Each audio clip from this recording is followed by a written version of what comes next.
कहानी की शुरुआत होती है एक छोटे से टाउन से, जहां बॉयड नाम का एक शेरिफ हाथ में घंटी लिए हर घर के बाहर जा रहा है। वो चिल्ला चिल्ला कर सबको एक ही बात बोलता है, सूरज ढलने वाला है, अपने घरों के अंदर जाओ और दरवाजे लॉक कर लो, क्योंकि इस जगह की रातें सुकून वाली नहीं है, बल्कि रूह कपा देने वाली चीखों वाली है। यहीं हमें एक माँ और उसकी छोटी बच्ची दिखाई देती है, जो कि बाहर खड़े अपने पति का इंतजार कर रही है। अंधेरा गहरा हो चुका है, पर वो घर नहीं लौटा। मजबूरी में उन्हें घर के दरवाजे बंद करने पड़ते हैं। तभी उस बच्ची को एक आवाज आती है। खिड़की के बाहर एक मासूम सी दिखने वाली बूढ़ी औरत खड़ी है। वो उस छोटी बच्ची से मीठी आवाज में कहती है, बेटा क्या तुम अपनी दादी के लिए खिड़की खोलोगी? मासूम बच्ची अपनी माँ के रोकने से पहले ही खिड़की खोल देती है, और फिर जो हुआ वो बहुत डरावना है। अगली सुबह जब उस बच्ची का पिता घर लौटता है तो उसे घर के बाहर भीड़ मिलती है। बॉयड उसे अंदर ले जाता है, और जो वो देखता है उसके बाद अब उसकी दुनिया उजड़ चुकी थी। उसकी पत्नी और बच्ची का वो हाल हुआ था जिसे देख पत्थर दिल भी रो पड़े। शेरिफ बॉयड गुस्से और दुख में चिल्लाता है, कितनी बार समझाना पड़ेगा? इस जगह पर रात का मतलब सिर्फ मौत है। यहाँ के नियम नहीं माने तो अंजाम यही होगा। अब सीन कट होता है और हम मिलते हैं मैथ्यूज फैमिली से। जिम, उसकी पत्नी टेबिथा और उनके दो बच्चे जूली और एथन अपनी आरवी वैन में मजे से सफर कर रहे हैं। तभी रास्ते के बीचों बीच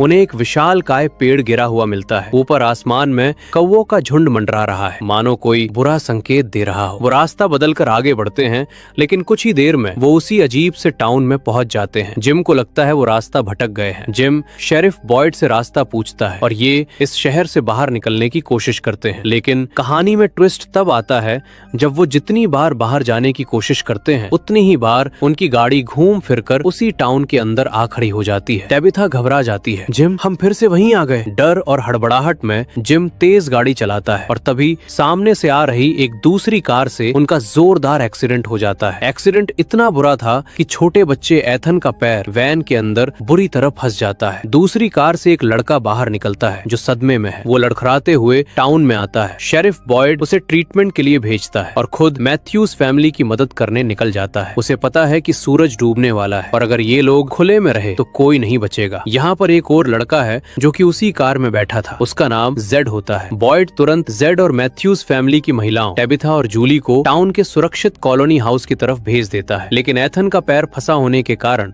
बॉयड और जिम को उसी आरवी वैन में रुकना पड़ता है। बॉयड अपनी जेब से पत्थर का बना एक अजीब सा ताबीज निकालता है और उसे वैन के दरवाजे पर लटका देता है। वो कहता है, चाहे कुछ भी हो जाए, रात भर ये दरवाजा मत खोलना। वो बाहर घूम रहे हैं और वो इंसानों जैसे ही दिखते हैं इधर। टेबिथा और जूली भागते हुए कॉलोनी हाउस पहुंचते हैं। अंधेरा होते ही जंगल से सफेद कपड़ों में मुस्कुराते हुए कुछ लोग बाहर निकलते हैं। वो चिल्लाते नहीं, वो भागते नहीं, वो बस धीरे धीरे इंसानों की तरफ बढ़ते हैं, एक डरावनी मुस्कान के साथ। रात का घना अंधेरा वैन को चारों तरफ से घेर चुका है। अंदर जिम, शेरिफ बॉयड और एक लड़की क्रिस्टी जो टाउन की मेडिकल हेल्पर है, सांसें रोक कर बैठे हैं। छोटा एथन काफी दर्द में है। उसका पैर लोहे के बीच बुरी तरह फंसा है, लेकिन बॉयड उसे चुप रहने का इशारा करता है। तभी वैन की बॉडी पर उंगलियों के फिसलने की आवाज आती है, जैसे कोई धीरे धीरे वैन का दरवाजा खोलने की कोशिश कर रहा हो। जिम अपनी गन निकालता है, लेकिन बॉयड उसका हाथ पकड़ लेता है। बॉयड की आंखों में वो पुराना खौफ है। वो फुसफुसाता है, ये तुम्हारी गोलियों से नहीं मरेंगे जिम।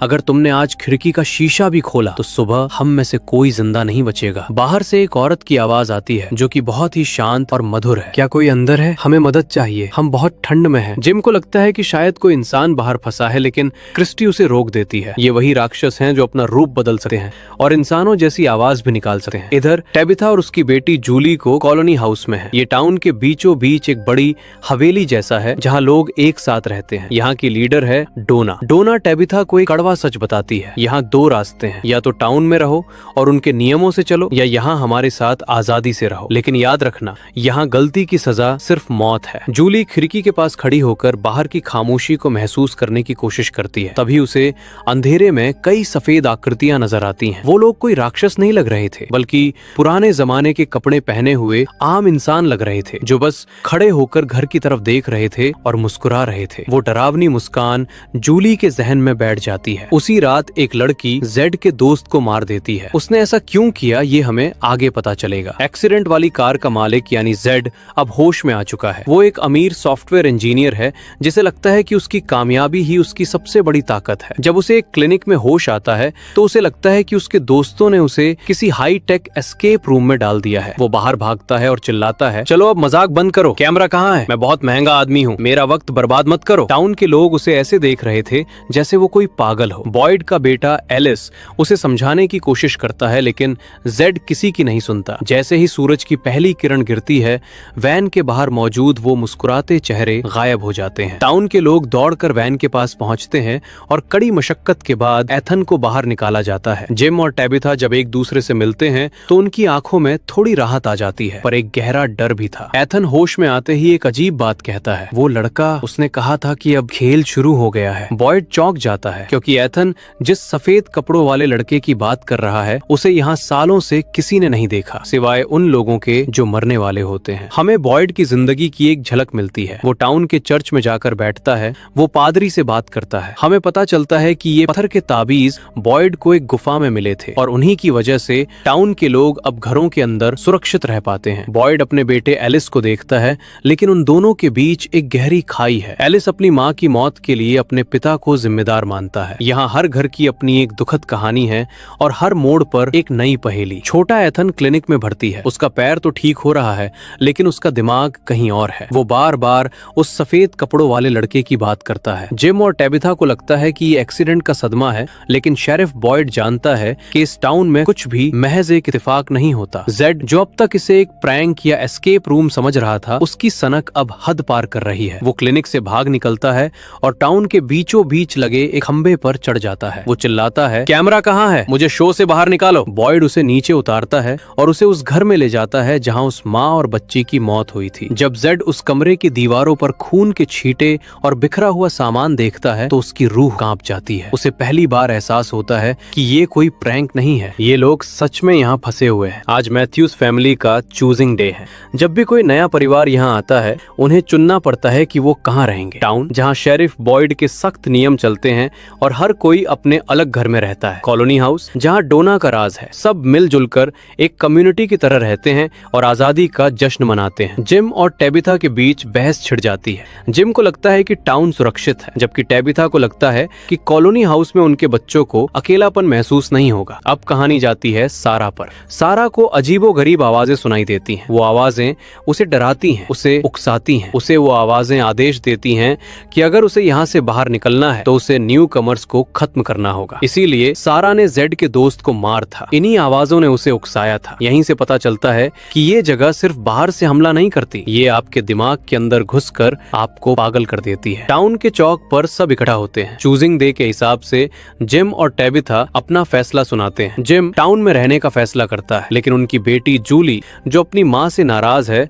और इस जगह से डरी हुई है, वो सबको चौंका देती है। वो चिल्लाकर कहती है कि वो कॉलोनी हाउस जाएगी। एक ही परिवार दो हिस्सों में बंट जाता है। डोना जूली को अपने साथ ले जाती है। जिम और टेबिथा अपने घायल बेटे एथन के साथ टाउन के खाली घर में शिफ्ट हो जाते हैं। जिम अपने नए घर की खिड़कियों को ताबीज से सुरक्षित करता है। बाहर से फिर वही खौफनाक फुसफुसाहटें शुरू हो जाती हैं। तभी एथन अपनी खिड़की से बाहर देखता है। दूर अंधेरे में वो सफेद कपड़ों वाला लड़का खड़ा होकर उसे हाथ हिला रहा है। एथन मुस्कुराता है। वो उस लड़के को द बॉय इन व्हाइट कहता है। जिम को लगता है कि एथन को दिमागी सदमा लगा है, लेकिन जब एथन उसे बताता है कि उस लड़के ने उसे एक खास पेड़ के बारे में बताया है तो जिम का माथा ठनकता है। यहाँ एथन का किरदार अब कहानी का सबसे महत्वपूर्ण हिस्सा बनने वाला है, क्योंकि वो उन चीजों को देख पा रहा है जिन्हें बड़े नहीं देख सकते। पिछले एपिसोड में सारा ने जो किया था उसके बाद वो पूरी तरह से टूट चुकी है, लेकिन वो आवाजें उसका पीछा नहीं छोड़ रही। सारा की कलाई पर अचानक कुछ शब्द उभरने लगते हैं, जैसे कि किसी ने उसकी चमड़ी के अंदर से लिखा हो, किल द बॉय, उस लड़के को मार दो। यहाँ लड़का कोई और नहीं बल्कि मासूम एथन है। सारा को लगता है कि अगर वो एथन को मार देगी तो इस टाउन के सभी लोग आजाद हो जाएंगे। वो अपनी नैतिकता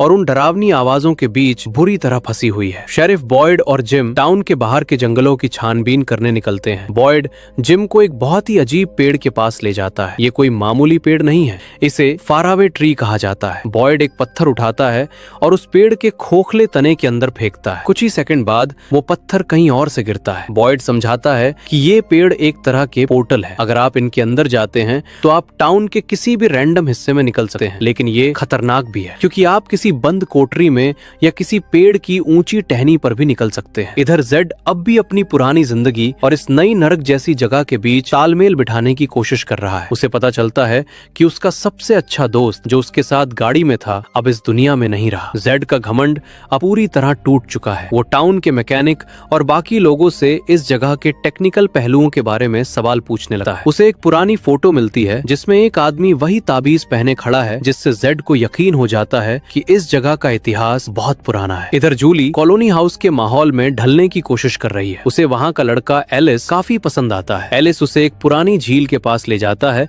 और उसे समझाता है कि यहाँ हर पल को जीना कितना जरूरी है, क्योंकि कल की कोई गारंटी नहीं है। जूली को पहली बार अपनी माँ और पिता के झगड़ों से दूर थोड़ी शांति मिलती है, लेकिन उसे ये नहीं पता कि ये शांति बस एक तूफान से पहले का सन्नाटा है। रात फिर से लौट आती है। सारा, जिसे अब उन आवाजों ने पूरी तरह अपने वश में कर लिया है, जिम के घर पहुंचती है। वो बहाना बनाकर अंदर आने की कोशिश करती है ताकि वो एथन तक पहुंच सके। टाउन का माहौल इतना तनावपूर्ण है कि हर परछाई एक दुश्मन जैसी लग रही है। तभी जिम को एहसास होता है कि ईथन की ड्राइंग्स और इस टाउन के नक्शे में कोई गहरा संबंध है। वो उन पेड़ों और रास्तों को जोड़ने की कोशिश करता है, लेकिन तभी बाहर से उन राक्षसों की डरावनी फुसफुसाहट शुरू हो जाती है। सारा का मानसिक संतुलन पूरी तरह बिगड़ चुका है। वो डाइनर में काम कर रही है, लेकिन उसे हर तरफ डरावने साए दिख रहे हैं। वो जिम के घर के आसपास मंडराती है और एक पल ऐसा आता है जब वो ईथन को अकेला पाकर उस पर हमला करने ही वाली होती है, लेकिन ऐन मौके पर नेथन, उसका भाई, उसे रोक लेता है। नेथन को अब एहसास हो गया है कि उसकी बहन के दिमाग में कुछ बहुत गलत चल रहा है। शेरिफ बॉयड इस टाउन का सबसे मजबूत इंसान है, लेकिन इस एपिसोड में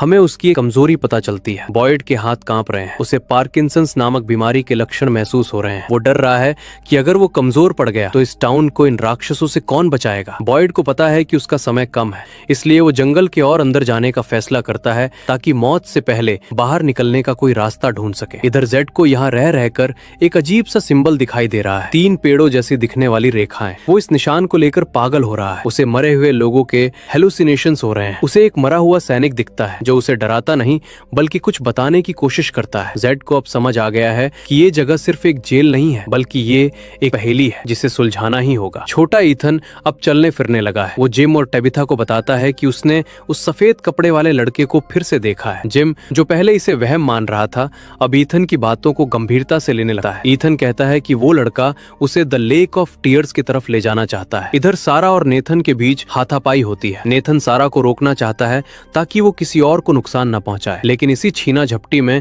एक बहुत बड़ा हादसा हो जाता है। सारा के हाथों अनजाने में उसके अपने भाई नेथन की मौत हो जाती है। सारा सदमे में जंगल की ओर भाग जाती है। तभी बॉयड वहां पहुंचता है और उसे नेथन की लाश मिलती है। अब पूरे टाउन को पता चल चुका है कि उनके बीच कोई ऐसा है जो राक्षसों से भी ज्यादा खतरनाक हो चुका है। सूरज फिर से ढल रहा है। जिम और टेबिथा अपने घर को लॉक कर रहे हैं, लेकिन तभी टेबिथा को एहसास होता है कि उनके घर के फर्श के नीचे से कुछ अजीब आवाजें आ रही हैं। उसे लगता है कि शायद कोई रास्ता नीचे की तरफ जाता है। वो फर्श खोदना शुरू करती है, लेकिन वो नहीं जानती कि इस टाउन की जमीन के नीचे क्या दफन है। नेथन की मौत के बाद पूरा टाउन सदमे में है। सारा जंगल की तरफ भाग गई है, जहाँ रात में बचना नामुमकिन है। शेरिफ बॉयड को एक बहुत बड़ा फैसला लेना पड़ता है। उसे पता है कि सारा ने अपने भाई को मारा है, लेकिन उसे ये भी शक है कि सारा को सुनाई देने वाली आवाजें इस जगह का रहस्य खोल सकती हैं। बॉयड तय करता है कि वो सारा को ढूंढने जंगल के उन हिस्सों में जाएगा जहां आज तक कोई नहीं गया। इधर टेबिथा इस बात से परेशान है कि आखिर इस टाउन में बिजली कहां से आती है। जब वो बिजली के तारों को देखती है तो उसे कुछ ऐसा पता चलता है जो दिमाग चकरा देने वाला है। तार कहीं से जुड़े ही नहीं है, वो बस जमीन के अंदर खत्म हो जाते हैं, फिर भी बल्ब जल रहे हैं। जिम और टेबिथा को समझ आता है कि यहाँ फिजिक्स का कोई नियम काम नहीं करता। टेबिथा की खुदाई उसे एक गहरी सुरंग की तरफ ले जा रही है और उसे डर है कि शायद ये राक्षस दिन में यही नीचे छिपे रहते हैं। जेड और जिम पहली बार एक साथ आते हैं। जेड को वो अजीब सिंबल चैन से जीने नहीं दे रहा। वो जिम को बताता है कि अगर वो एक रेडियो टावर बना सके तो शायद वो बाहर की दुनिया से संपर्क कर पाएंगे। जिम, जो एक इंजीनियर है, इस आइडिया पर काम करने को राजी हो जाता है। ये पहली बार है जब टाउन के लोगों में बचने की एक ठोस उम्मीद जगती है, लेकिन क्या ये जगह उन्हें इतनी आसानी से सिग्नल भेजने देगी? खैर, अब हमें फादर खत्री के बारे में एक चौंकाने वाला सच पता चलता है। उनके पास एक बैग है जिसमें एक खून से लथपथ चॉकलेट का डिब्बा है। वो बॉयड को बताते हैं कि वो इस टाउन में कैसे आए और उनके आने से पहले उन्होंने क्या किया था। फादर खत्री को लगता है कि ये टाउन भगवान की दी हुई कोई सजा है या शायद कोई इम्तिहान। वो बॉयड को सारा को बचाने के लिए कहते हैं, क्योंकि उन्हें लगता है कि सारा भगवान का कोई जरिया हो सकती है। कॉलोनी हाउस में जूली और फातिमा के बीच दोस्ती गहरी हो रही है, लेकिन यहाँ का माहौल भी अब बदलने लगा है। लोगों के बीच सस्पेंस बढ़ रहा है कि क्या उन्हें सच में यहाँ से निकलने की कोशिश करनी चाहिए या बस सुरक्षित रहना चाहिए। जेड वहाँ जाकर सबको अपने रेडियो प्लान के बारे में बताता है, जिससे लोगों में डर और उम्मीद दोनों बढ़ जाती है। रात होते ही बॉयड को जंगल में सारा मिल जाती है। वो मरी नहीं है, लेकिन उसकी हालत बहुत खराब है। वो डरी हुई है और बॉयड को बताती है कि वो आवाज आवाजें अब और भी ज्यादा साफ सुनाई दे रही हैं। तभी उन्हें झाड़ियों में कुछ हिलता हुआ दिखता है। इस बार वो राक्षस नहीं है बल्कि कुछ और है, कुछ ऐसा जो उन राक्षसों से भी ज्यादा पुराना और खौफनाक लग रहा है। इधर जिम और जेड अब पूरी तरह से अपने रेडियो टावर वाले प्लान में जुट गए हैं। जिम को एहसास होता है कि अगर वो कॉलोनी हाउस की छत पर एक बड़ा एंटीना लगा सके तो शायद उन्हें कोई सिग्नल मिल जाए। टाउन के लोग अपना सामान, तांबे के तार और बिजली के पुर्जे इकट्ठा करने लगते हैं। पहली बार इस मुर्दा टाउन में एक नई उम्मीद दिख रही है, लेकिन जेड को अब भी वो डरावने साए दिख रहे हैं जो उसे चेतावनी दे रहे हैं कि कुछ चीजें दफन ही अच्छी होती हैं। उनसे ज्यादा छेड़छाड़ का अंजाम बहुत खतरनाक हो सकता है। शेरिफ बॉयड अब जंगल के उस हिस्से में है जहां आज तक कोई नहीं पहुंचा। उसके साथ सारा है जिसे टाउन के लोग कातिल मानते हैं। सारा बॉयड को बताती है कि ये आवाजें उसे डरा नहीं रही हैं बल्कि उसे रास्ता दिखा रही हैं। अचानक जंगल के बीचों बीच उन्हें सैकड़ों जूते जमीन पर बिखरे हुए मिलते हैं। ये उन लोगों के जूते हैं जो यहाँ सालों पहले आए और कभी वापस नहीं गए। तभी सारा को एक नई आवाज सुनाई देती है। वो बॉयड से कहती है, वो कह रहे हैं कि तुम्हें वापस चले जाना चाहिए, तुम्हारी पत्नी यहाँ खुश नहीं है। बॉयड अंदर से टूट जाता है क्योंकि उसे अपनी पत्नी की मौत का गहरा दुख है। क्या ये आवाजें सच बोल रही हैं या बॉयड के दिमाग से खेल रही हैं? खैर, इधर टाउन में एथन फिर से ड्राइंग बना रहा है। इस बार वो एक मकड़ी के जाले और एक टावर की फोटो बनाता है। जब जिम उसकी ड्राइंग देखता है तो वो हैरान रह जाता है क्योंकि वो बिल्कुल वैसी ही दिख रही थी जैसा रेडियो टावर वो बनाने की कोशिश कर रहा था। एथन मासूमियत से कहता है, ये मेरी कहानी नहीं है पापा, ये इस जगह की कहानी है। कॉलोनी हाउस में भी डर का माहौल है क्योंकि डोना को लगता है कि रेडियो टावर बनाने की वजह से ये जगह उन पर गुस्सा कर रही है। तभी जिम को रेडियो पर एक हल्की सी आवाज सुनाई देती है। जिम आसमान की तरफ देखता है। बादल बहुत तेजी से घूम रहे हैं और बिजली कड़क रही है। ऐसा लग रहा है मानो ये टाउन अब अपना असली रूप दिखाने वाला है। जिम चिल्लाता है, हमें ये टावर आज ही खत्म करना होगा वरना कल शायद हम सब खत्म हो जाएंगे। अब हम बॉयड का एक फ्लैशबैक दिखाया जाता है जब उसकी पत्नी एबी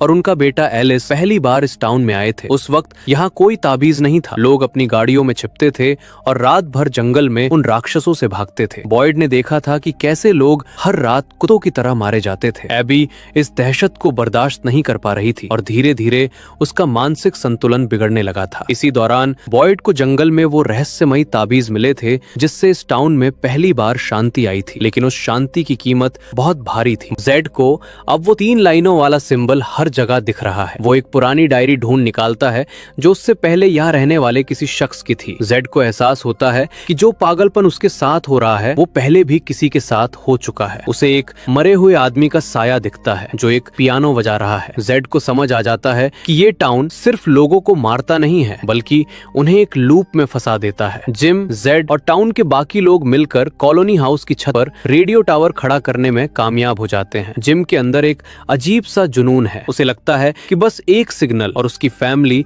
इस नर्क से आजाद हो जाएगी, लेकिन डोना अब भी डरी हुई है। उसे लगता है कि ये टावर उनकी सुरक्षा को कमजोर कर सकता है। यहाँ हमें विक्टर के बारे में और जानने को मिलता है, वो आदमी जो इस टाउन में तब से है जब वो बच्चा था। विक्टर और एथन के बीच एक अजीब सी दोस्ती हो गई है। विक्टर एथन को बताता है कि पेड़ अब करीब आ रहे हैं, इसका मतलब है कि जंगल छोटा हो रहा है और खतरा बढ़ रहा है। विक्टर की बातें हमेशा पहेलियों जैसी होती हैं, लेकिन वो सच साबित हो। तभी टाउन में सन्नाटा छा जाता है। कॉलोनी हाउस में एक शख्स जिसे बाहर खड़ी एक खूबसूरत दिखने वाली राक्षस औरत ने बहला लिया था, खिड़की खोल देता है। जैसे ही खिड़की खुलती है वो राक्षस औरत अंदर आ जाती है और उसकी डरावनी मुस्कान चीख में बदल जाती है। कॉलोनी हाउस जो अब तक सबसे सुरक्षित जगह थी एक कसाई खाने में तब्दील होने वाली है। जैसे ही वो औरत अंदर आती है वो केविन का चेहरा नोच डालती है। देखते ही देखते दर्जनों मुस्कुराते हुए राक्षस कॉलोनी हाउस के अंदर घुस जाते हैं। अंदर भगदड़ मच जाती है। लोग अपनी जान बचाने के लिए इधर उधर भाग रहे हैं। जूली और फातिमा खुद को एक छोटे से कमरे में बंद कर लेती हैं और दरवाजे पर ताबीज लटका देती हैं। बाहर से उनके दोस्तों की चीखें सुनाई दे रही हैं जो रहम की भीख मांग रहे हैं, लेकिन ये राक्षस किसी को नहीं छोड़ते। डोना सबको बचाने की कोशिश करती है, लेकिन खून की नदियां बह चुकी है टाउन की इस तबाही से दूर। बॉयड और सारा जंगल के बहुत अंदर पहुंच चुके हैं। बॉयड अपने साथ 2 चीजें लाया है, एक ताबीज और फादर खत्री का वो बैग। सारा को फिर से आवाजें आने लगती हैं, लेकिन इस बार वो डरावनी नहीं बल्कि चेतावनी भरी है। तभी उन्हें जंगल के बीच में एक बहुत बड़ा लाइट हाउस जैसा कुछ दिखता है। इस सूखे जंगल के बीचों बीच एक लाइट हाउस का होना नामुमकिन है। बॉयड को समझ आता है कि इस जगह की हकीकत उनकी सोच से कहीं ज्यादा परे है। जंगल में आगे बढ़ते हुए बॉयड और सारा एक ऐसी जगह पहुंचते हैं जहां चारों तरफ विशालकाय मकड़ी के जाले माले बुने हुए हैं। अचानक बॉयड को महसूस होता है कि उसे किसी चीज ने काट लिया है। उसे भ्रम होने लगता है। उसे अपनी मरी हुई पत्नी एब्बी की आवाज सुनाई देती है जो उसे वापस जाने को कह रही है। सारा उसे खींचकर आगे ले जाती है, वरना बॉयड वहीं अपना दम तोड़ देता। टाउन में जिम, जेड और बाकी बचे हुए लोग रेडियो टावर को चालू करने की आखिरी कोशिश करते हैं। आसमान में काला घना कोहरा छा गया है और मौसम बहुत हिंसक हो चुका है। जिम पागलों की तरह सिग्नल ढूंढ रहा है। तभी अचानक रेडियो से एक आवाज आती है, हेलो, क्या कोई वहाँ है? जिम की खुशी का ठिकाना नहीं रहता। वो चिल्लाता है, हाँ, मेरा नाम जिम मैथ्यूज है, हम यहाँ फंसे हुए हैं। रेडियो के दूसरी तरफ से एक ठंडी और शांत आवाज आती है। वो आवाज कहती है, जिम, तुम्हारी पत्नी को नीचे फर्श में खुदाई नहीं करनी चाहिए थी। जिम के पैरों तले जमीन खिसक जाती है। इसका मतलब है कि कोई उन्हें देख रहा है, कोई उनकी हर हरकत पर नजर रख रहा है। ये कोई साधारण टाउन नहीं, बल्कि किसी का एक्सपेरिमेंट या कोई क्रूर खेल है। इधर घर में टेबिथा ने फर्श के नीचे इतना गहरा छेद कर दिया है कि वो एक गुफा में गिर जाती है। जब वो वहाँ टॉर्च जलाती है तो उसे वो चीज दिखती है जो इस टाउन का सबसे बड़ा राज है। वो उन राक्षसों का घर है। वो सब वहाँ सो रहे। तभी अंधेरे में उसे विक्टर मिलता है। विक्टर उसे चुप रहने का इशारा करता है और बताता है कि अगर वो अभी बाहर नहीं निकले तो सूरज ढलते ही ये सब जाग जाएंगे। विक्टर टेबिथा को सुरक्षित बाहर निकालने का वादा करता है। इधर जिम रेडियो पर मिली उस आवाज से पूरी तरह हिल चुका है। वो चिल्लाकर पूछता है, तुम कौन हो? तुम्हें कैसे पता मेरी पत्नी क्या कर रही है? लेकिन रेडियो पर सिर्फ सन्नाटा छा जाता है। अचानक आसमान से बिजली गिरती है और उनका बनाया हुआ रेडियो टावर और पूरी मेहनत पल भर में राख हो जाती है। टाउन के लोगों की आखिरी उम्मीद भी टूट जाती है। जंगल के अंदर बॉयड और सारा की हालत खराब है। बॉयड को मकड़ी के जालों के बीच से गुजरते वक्त कुछ अजीब सा एहसास होता है। वो और आगे नहीं बढ़ पा रहे। तभी सारा को वो सफेद कपड़ों वाला लड़का दिखता है। वो लड़का सारा को इशारा करता है कि उन्हें एक खाली पेड़ फारवे ट्री के अंदर कूदना होगा। बॉयड पहले तो हिचकिचाता है, लेकिन उनके पास और कोई रास्ता नहीं है। वो सारा को धक्का देता है और खुद भी उस पेड़ के खोखले तने में कूद जाता है। पेड़ के अंदर कूदते ही बॉयड एक ऐसी जगह टेलीपोर्ट हो जाता है जहाँ से निकलना नामुमकिन है। वो एक पत्थर की संकरी कोठरी जैसी जगह में फंस गया है जहाँ कोई दरवाजा नहीं है। वो ऊपर देखता है जहाँ से बहुत थोड़ी सी रोशनी आ रही है। तभी अंधेरे से एक कमजोर सी आवाज आती है, कौन है वहाँ? इधर टाउन में रात का अंधेरा फिर से छाने वाला है। जिम, डोना और बाकी लोग मलबे के पास खड़े हार मान चुके हैं। तभी अचानक दूर से हेडलाइट्स की रोशनी चमकती है और एक बड़ी बस टाउन की तरफ आती हुई दिखाई देती है। टाउन के लोग दंग रह जाते हैं। उन्हें लगता है कि अब और भी मासूम लोग इस नर्क में फंसने वाले हैं। सीजन के एंड में हमें दिखाया जाता है कि बस के रुकते ही एक शख्स बाहर देखने वाला है और इसी सीन के साथ इस कहानी का पहला सीजन खत्म हो जाता है। आगे की कहानी के लिए कमेंट्स